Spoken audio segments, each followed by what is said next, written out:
Let's talk about how to make flying geese using the stitch and flip method. You start with a rectangle. For this block, it's 2 inches by 3.5 inches, and then 2 squares. Each square is 2 inches. I'm going to put the yellow on this side of the geese and the orange on this side of the geese. Before you get started, on the back side, using your perfect piecer, you want to mark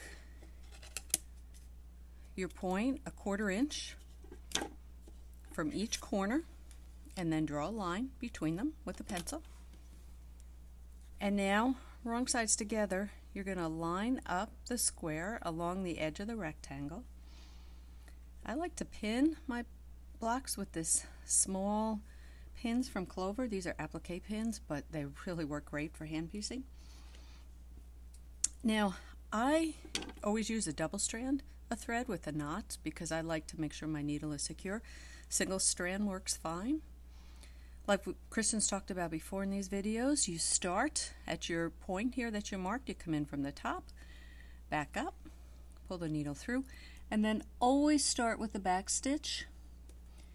Now I'm sewing just to this side of the line that I've drawn. So it's kind of it's my version of a scant 1/4 inch seam in the stitch and flip method. Periodically, I'm going to put a back stitch in because it helps with overall tension on the block itself.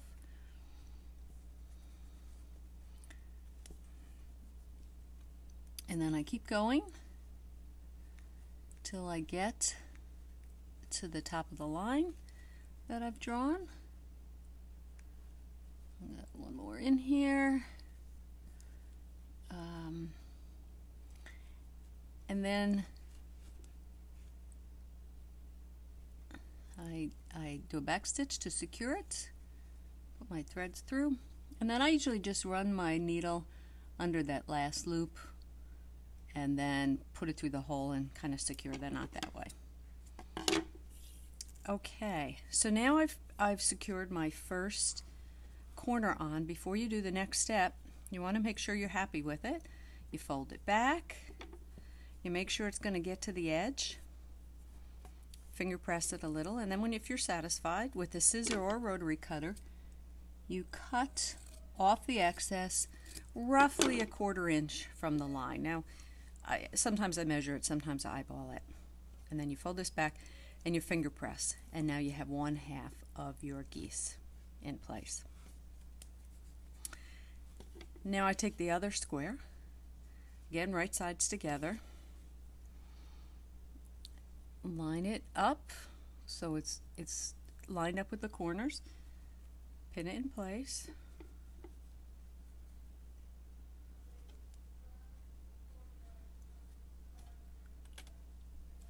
now what I like about this method quite a bit is even though my starting corner is marked, I also know where to start because I have this part of the first half of my geese block, and I want to bring the needle down right against that fold but not into the fold. And I take my first small stitch, and then just as we did before, I'm coming down right alongside that line.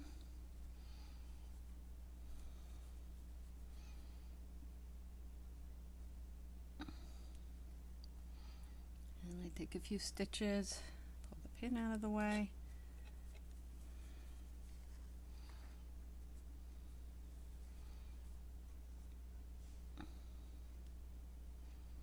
Keep rocking it.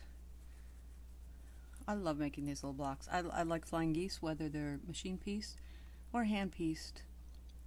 And the stitch and flip method, to me, for hand piecing, it just makes it easier, especially if you're taking your geese on the road with you. It's just a lot less finicky. That's why I started doing it this way. You take squares and rectangles, you're sitting on an airplane, it's a lot easier to deal with.